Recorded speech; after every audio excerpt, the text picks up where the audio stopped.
de la maison qu'il occupait avec Chervil. La cohabitation n'a plus lieu d'être puisque sa ferme est rénovée et il s'installe dans sa ferme. Et là, il réfléchit, après le voyage en Russie, il voudrait bien découvrir toute la Méditerranée. Et pour découvrir la Méditerranée, c'est en bateau qu'il envisage ce voyage.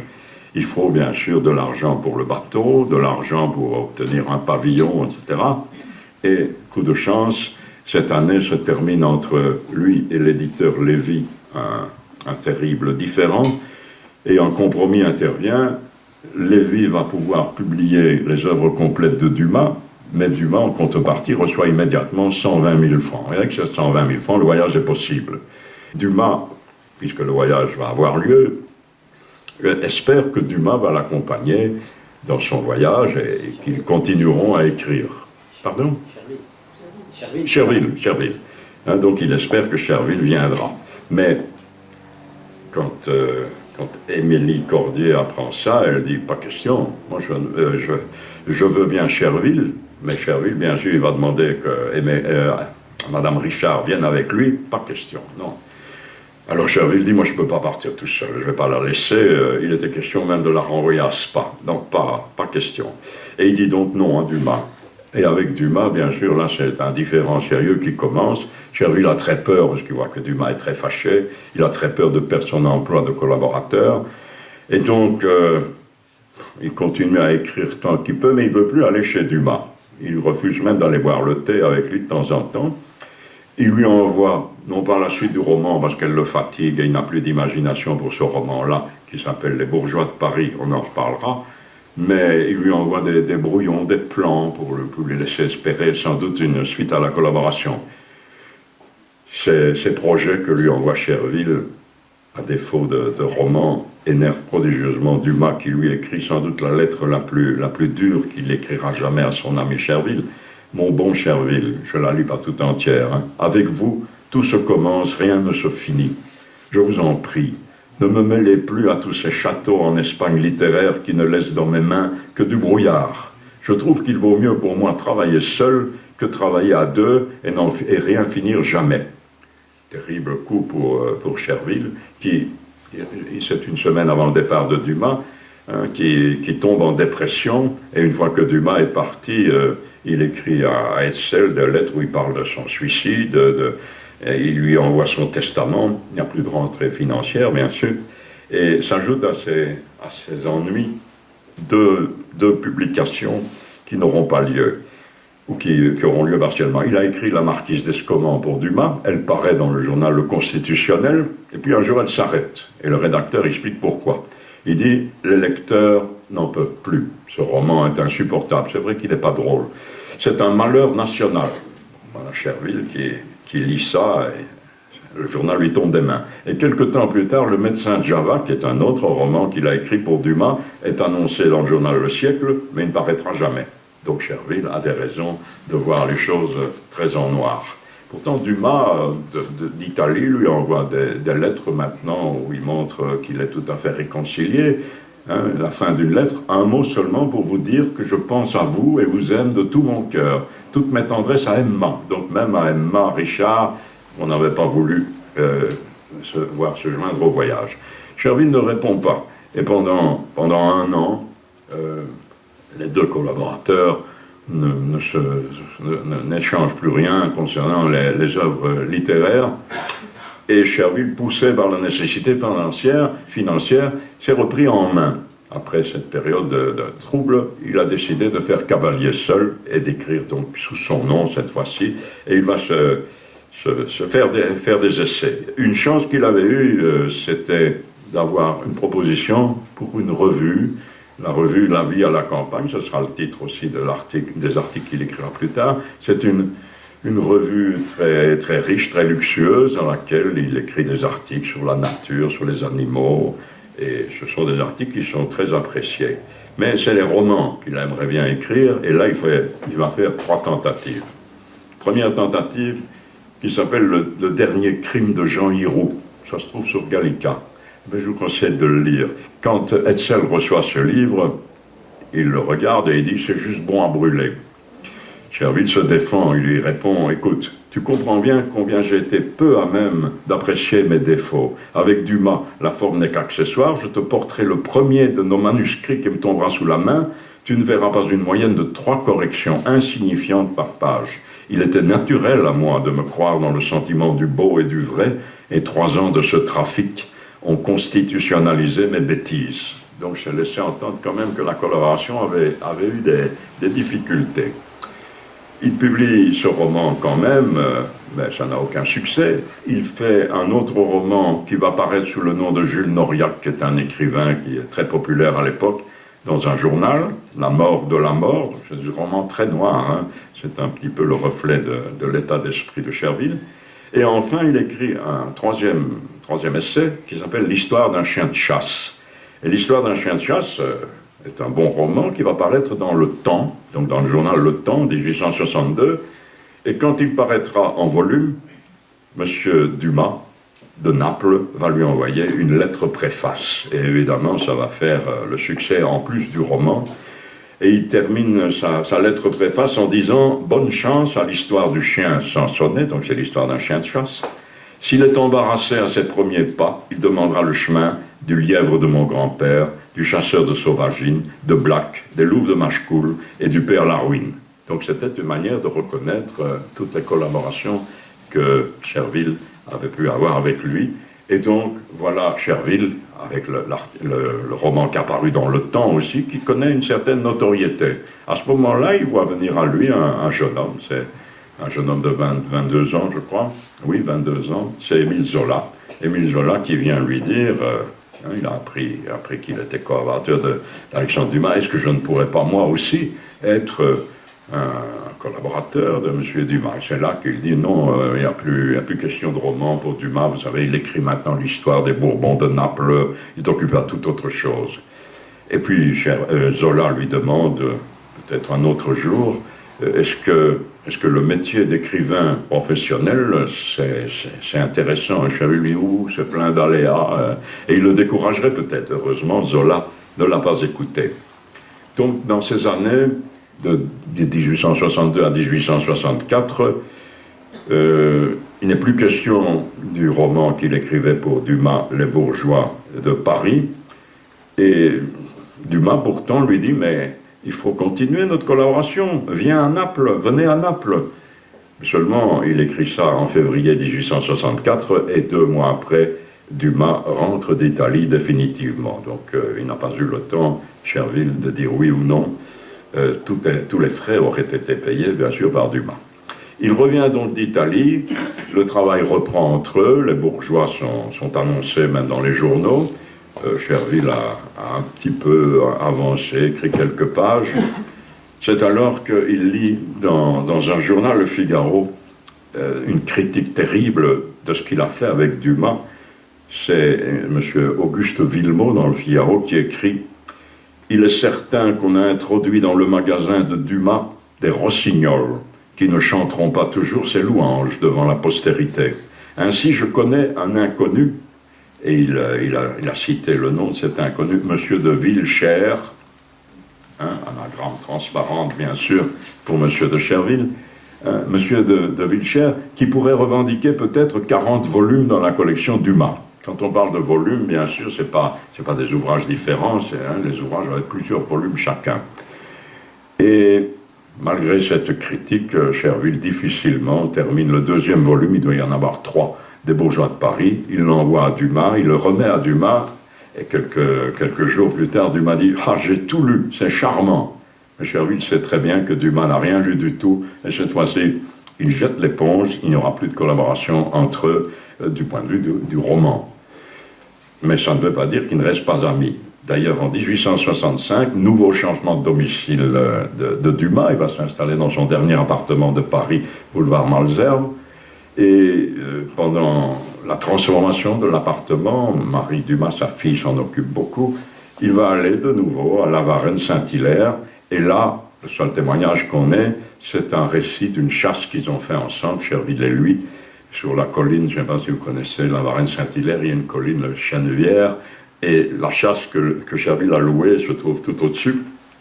Et Dumas, qui a beaucoup forci, a beaucoup de peine à monter la colline et il dit à Cherville, c'est encore loin. Et puis il dit, qu'est-ce que c'est que ça? C'est un prêtre qui descend la colline. C'est un très mauvais présage, dit Dumas. Hein, il va nous jeter des sorts. Non, non, moi je ne continue pas. Cherville va quand même réussir à le pousser et la chasse aura lieu. Dumas tue plusieurs animaux parce qu'il tirait très bien et l'un de ces faisans qu'il a tiré tombe dans une prairie voisine. Il était accompagné Dumas d'un chien, aussi gros que lui d'ailleurs, parce que son domestique était chargé de l'entraîner au lieu de le faire courir, l'entraînait en voiture, c'est-à-dire qu'il le mettait dans une voiture, il allait à Paris, et puis il en revenait, il dit oui, il a beaucoup marché. Bon, c'était un énorme chien, et donc ce chien passe la haie pour aller chercher le faisan, il rapporte un chat qu'il a croqué, et tout de suite derrière la haie se dressent 3 personnes, les parents et une petite fille, qui évidemment vitupère, et la petite fille pleure, et Dumas doit aller dans sa poche et donner tout ce qu'il a dans sa poche, il n'avait pas grand-chose, et il est très furieux. Donc ce récit de chasse, qui s'appelle Les derniers coups de fusil d'Alexandre Dumas, est très amusant. Très amusant après coup, bien sûr, peut-être moins sur le coup même. Je vous ai dit plus de collaboration romanesque, mais Dumas, qui devient très fatigué, en 1867-1868, va faire 2 tentatives de nouveau de publication de journaux. Le Mousquetaire, on appellera le Mousquetaire 2, puisqu'il y en avait eu un avant, et le D'Artagnan. Et Cherville va écrire un certain nombre d'articles dans ces journaux. C'est plus tellement Dumas qui s'occupe de la gestion des journaux, c'est plus Dumas seul, mais c'est plutôt sa fille qui s'en occupe. Et d'ailleurs, Cherville dit un jour à Hetzel, pourquoi est-ce que Marie me regarde comme ça? Est-ce qu'elle aurait des vues sur moi? Pas sérieux, bien sûr. C'est une plaisanterie entre les 2 hommes. La fin de Dumas est proche. Dumas est exténué, il a une maladie de cœur qui se déclare. Et Cherville raconte les 2 dernières rencontres qu'il a eues, la première en 68. Là, je vous lis le petit extrait qui est intéressant. Il dit « Il est fichu, notre père Dumas, mon cher ami. Il dort toujours, il mange peu proprement, ce n'est plus même un ventre, c'est un rectum. Vilaine chose que de devenir gâteux, mon ami, que Dieu et l'apoplexie t'en gardent, et moi aussi. Enfin, les femmes sont avec lui d'une charité que j'admire, elles effeuillent des roses sur ces débris peu ragoûtants, une grande vertu que la charité. » C'est assez méchant et c'est dans une lettre privée. Il n'a jamais écrit cela dans des textes publics. Un an d'ailleurs après, donc quand il le rencontre fin 69, début 70, il le rencontre la dernière fois. Et il dit « Je le trouvais d'un changement qui m'attrista. Il avait beaucoup grossi. Sa figure était boursouflée. Il s'endormit pendant que le perruquier le rasait. Quand nous fûmes seuls, il me parla avec une mélancolie si peu dans ses habitudes que l'affaissement avait certainement fait autant de progrès au moral qu'au physique. » Il ne verra plus Alexandre Dumas puisque la guerre va éclater en juillet 70 et Dumas à ce moment-là est en Espagne où il fait un dernier voyage, il ira dans le sud de la France par la suite, et Cherville, lui, est avec sa mère du côté de Chartres. Les combats avancent dans l'espace et il est obligé de Chartres d'ailleurs de retourner à Chapelle-Guillaume. Il doit loger bien sûr des Prussiens. Et la situation à Paris est impossible. Donc quand Dumas est rentré à Paris, sa fille aussitôt a décidé de le conduire hors de danger à Dieppe, où le fils Dumas fils, a une propriété à Puy, peu avant que le siège de Paris ne commence. Et c'est là que Dumas va mourir le 5 décembre 1870. Donc une relation se termine en pleine guerre, sans que les 2 hommes ne puissent se revoir. Bon, on peut faire une petite conclusion en disant les relations entre Dumas et Cherville se sont toujours bien passées, mais Cherville avait ce désavantage d'avoir commencé sa carrière très tard, 36 ans, à une époque où les romans feuilletons étaient déjà un peu supplantés par des romans réalistes ou naturalistes. Et surtout, contrairement à Auguste Maquet, qui a été son premier collaborateur, à Dumas, pour les Mousquetaires, le Comte de Monte Cristo, 20 ans après, etc., tous ces grands romans, Cherville a fait connaissance avec un Dumas qui était déjà un petit peu vieillissant. Certains auteurs disent que dès 1852, mais enfin ça c'est un peu précoce. Il y a un peu de vrai là-dedans, et il se désintéresse, on l'a vu progressivement, de des corrections de la littérature, la production romanesque.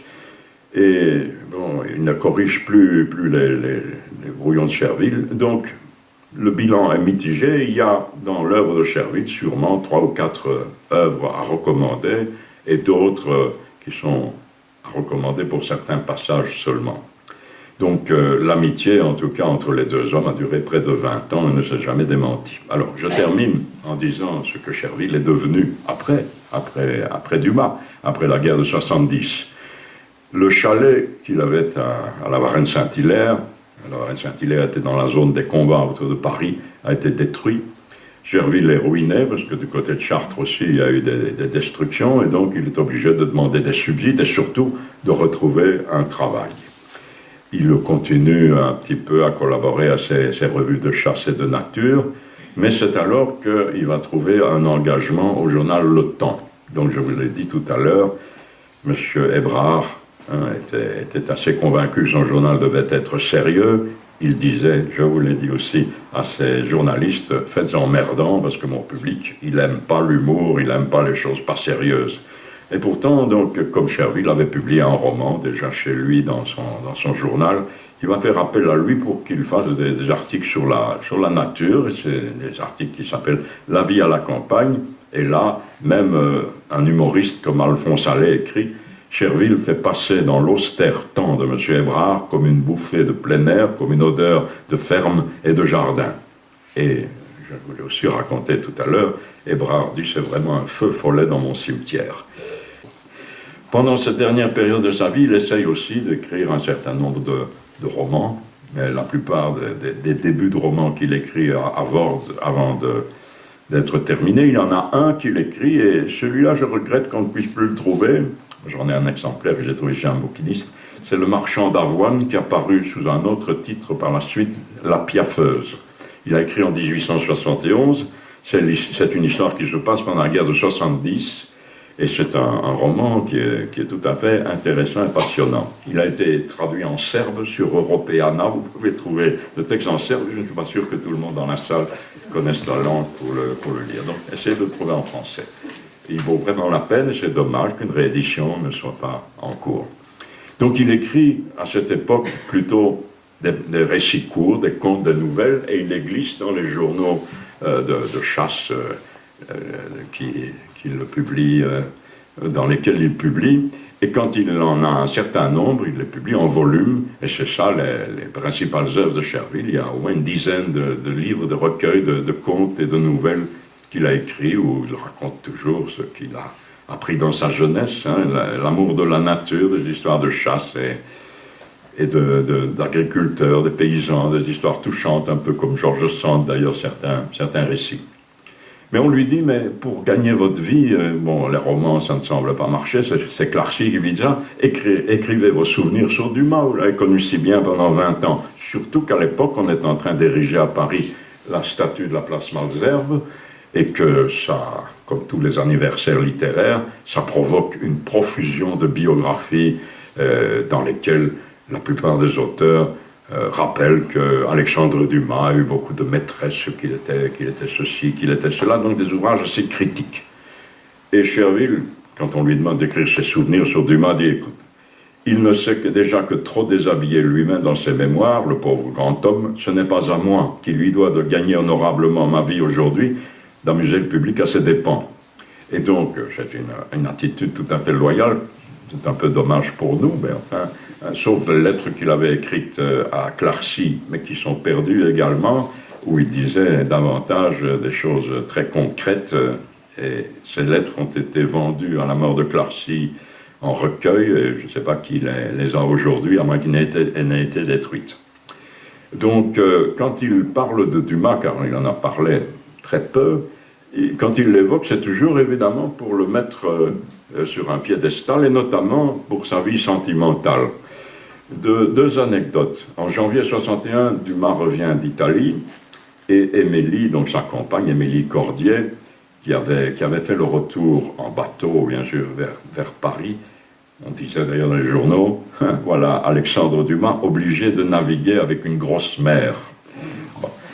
Cette Émilie Cordier avait donc accouché à Paris. Dumas était revenu après la naissance et il avait vu Cherville. Cherville dit ceci, ce qui est assez incroyable. J'étais venu lui faire mes adieux, car il repartait le soir même pour l'Italie.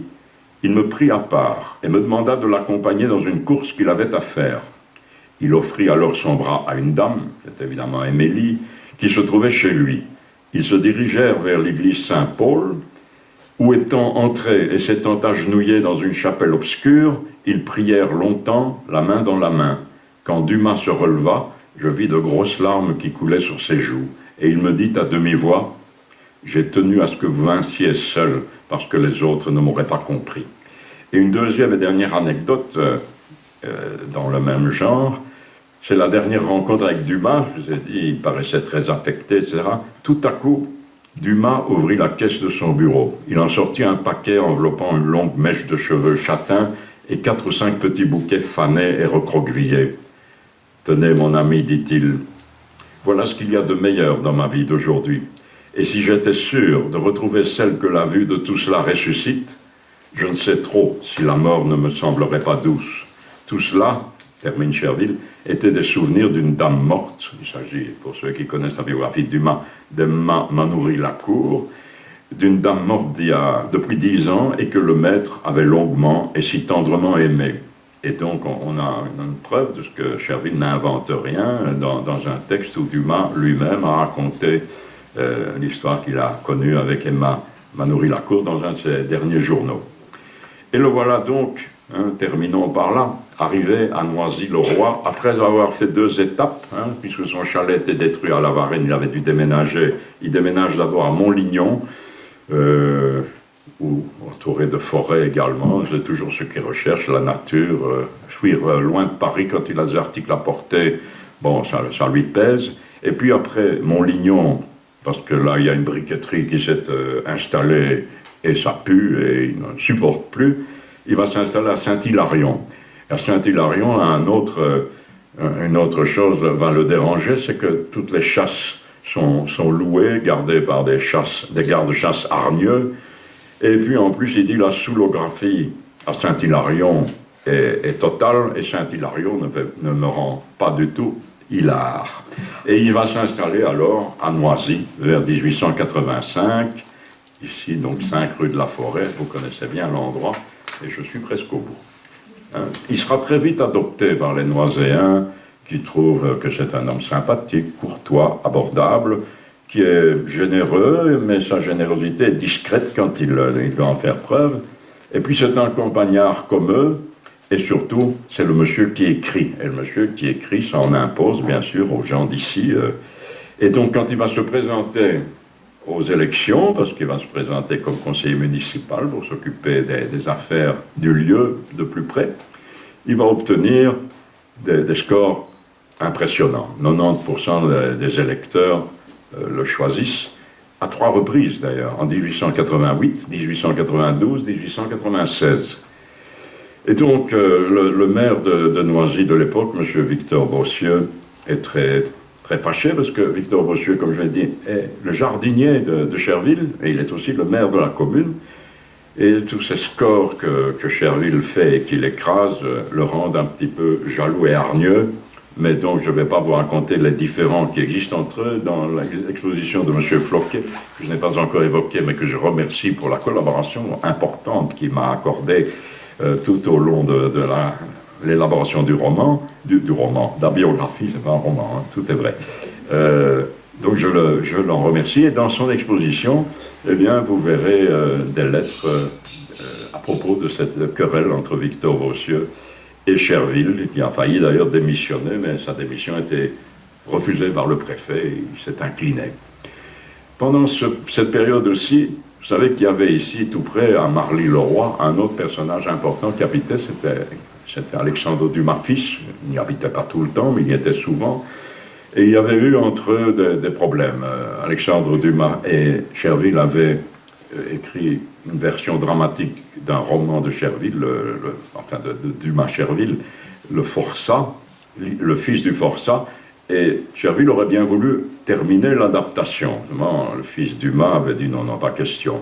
Et donc pendant 20 ans, pendant 20 ans, les rapports entre les deux hommes, enfin entre Chervil et Dumas fils, mais sans contact direct, vont être déplorables. Le dernier épisode de cette querelle, c'est la publication d'un livre qui s'appelle Les chiens et les chats, des dessins d'un certain Eugène Lambert, qui est un ami de Dumas fils. Et puis, comme il y avait 160 dessins, il fallait bien mettre un texte autour, et on avait demandé à Gaspard de Chervil, qui passait pour un peu le Jean de La Fontaine, comme on dit dans une de vos revues de l'époque, on lui demande de faire un texte de soutien.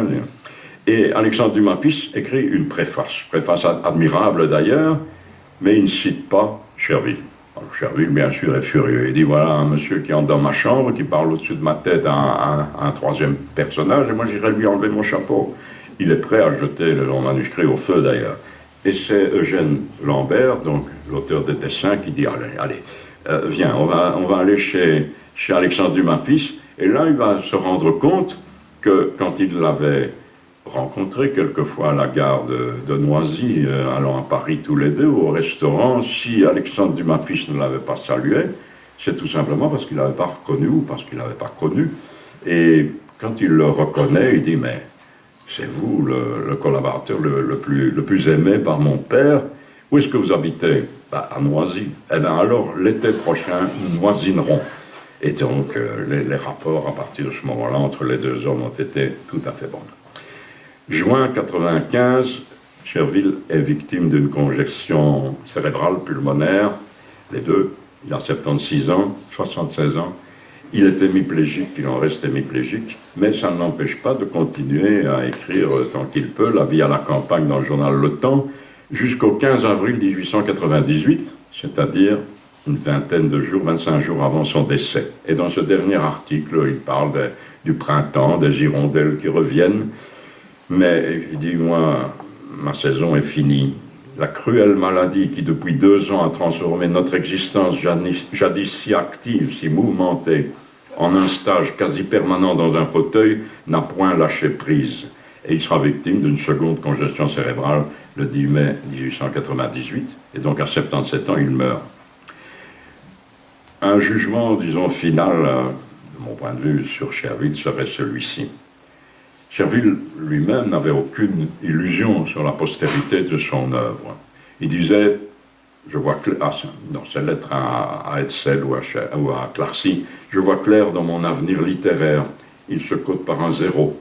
J'aurais bêtement gaspillé ce que j'avais dans l'estomac, d'abord au profit de Dumas, puis privé de Dumas plus stupidement encore, car mes travaux ne me font pas plus d'honneur et me donnent moins de profit. Je confectionne de petits articles pour de petits journaux, pour de la petite monnaie dont j'ai toujours un besoin d'argent. Tout cela présage que j'aurais été un faux homme de lettres. Et les critiques vis-à-vis de Chervil sont nombreuses. On a vu celle de Villemot qui parlait de Rossignol introduit dans l'œuvre de Dumas. Si vous ouvrez l'encyclopédie, on dira Chervil, un substitut falot de Maquet, d'Auguste Maquet, le premier collaborateur. Et puis, plus terrible, M. Zimmermann, qui est décédé aujourd'hui, mais c'est dans les années 90 qu'il a écrit ça. Chervil, un pauvre type, une sorte de sous-Maquet sans grande conscience professionnelle. Donc les critiques sont tellement nombreuses que Chervil avait trouvé pour son chien une épitaphe que je vous lis. Sigi, le seul ami qui ne m'ait jamais mordu. En face de ces critiques, heureusement, il y a quelques avis de poids sur l'homme, sur l'écrivain, et notamment de la part de grands écrivains. Je vous ai cité Dumas fils, qui à l'époque était un grand écrivain, qui aujourd'hui est moins populaire. Il a dit, Dumas fils, qui détestait tous les collaborateurs de son père, sauf Chervil. Il les traitait de corbeaux, ses collaborateurs. Il a écrit dans une préface, Chervil a été l'ami, le collaborateur et le défenseur quelquefois d'Alexandre Dumas père, un des rares collaborateurs de mon père qu'il ait aimé et qui ne se soit pas montré ingrat. Victor Hugo, je vous l'ai dit, l'a connu à Bruxelles pendant 5 mois. Il a cité dans Napoléon le Petit et il le salue comme un homme spirituel et comme un ami. Et enfin, Émile Zola, je vous ai parlé à plusieurs reprises, a fait la critique de certains de ses ouvrages, dont un ouvrage s'appelle « Pauvres bêtes et pauvres gens ». Vous trouvez son article dans un journal. Et là, il reconnaît les qualités littéraires de Chervil. Monsieur de Chervil vient de publier chez Firmin Didot un livre d'une émotion exquise Ce livre est un recueil d'histoires courtes ayant chacune sa larme ou son sourire. Et quand il écrit La Terre, donc quand Émile Zola écrit ce roman en 87, il s'inspire d'un article de Chervil qui s'appelle Les vieux dans les campagnes. Et Simone de Beauvoir, d'ailleurs, s'en inspirera beaucoup plus tard. Et il s'inspire aussi, Zola, d'une de ses nouvelles, Maman Louisette. Alors voilà, est-ce que Chervil, comme le disait M. Zimmermann, était un pauvre type? Je ne crois pas. Je ne crois pas que les jugements de Zola, de Hugo, de Dumas fils, d'Hetzel aussi, qui l'ont bien connu, même Eugène Sue, qui l'a rencontré, que ses nombreux amis de la Société des gens de lettres, parce qu'il a appartenu à cette société qui a été présidée par Tarsi, mais aussi par Émile Zola, que tous ces gens se sont trompés et ont bêtement encensé quelqu'un qui n'en valait pas la peine. Il a passé 20 ans aux côtés d'Alexandre Dumas, donc le jugement sommaire que certains ont porté, je le conteste, et j'espère que les Noiséens le contesteront aussi. Il faut relire ses œuvres, beaucoup d'entre elles le méritent, et aujourd'hui, donc 200 ans après sa naissance, en lui dédiant cette place publique qu'on a dévoilée tout à l'heure, à 50 mètres de son, même pas, à 20 mètres de son dernier domicile, Noisy-le-Roi le fait sortir de l'oubli, lui rend un hommage qu'il mérite, et je crois qu'Alexandre Dumas lui-même aurait applaudi cette initiative. Voilà. Et merci de nous l'avoir fait partager. Alors, 90% au municipal, c'est jamais arrivé depuis. Hein, et moi, aujourd'hui, je suis vraiment un bourgmestre heureux de pouvoir vous recevoir pour nous faire partager cette passion. C'est dans la maison communale, voilà. Et c'est vraiment un bel événement aujourd'hui que de vous recevoir. Et nous sommes très honorés, Monsieur Peters, ainsi que les enfants, les petits arrière-petits-enfants qui sont venus nous accompagner aujourd'hui. Et bien Gaspard de Chervil est désormais dans le cœur d'un plus grand nombre de Noiséens. Et nous ferons en sorte qu'il le soit encore d'un plus grand nombre dans les années futures. Merci en tout cas, Monsieur Peters, de votre venue. Aussi, et vous êtes vraiment ici, chez vous. Voilà, merci.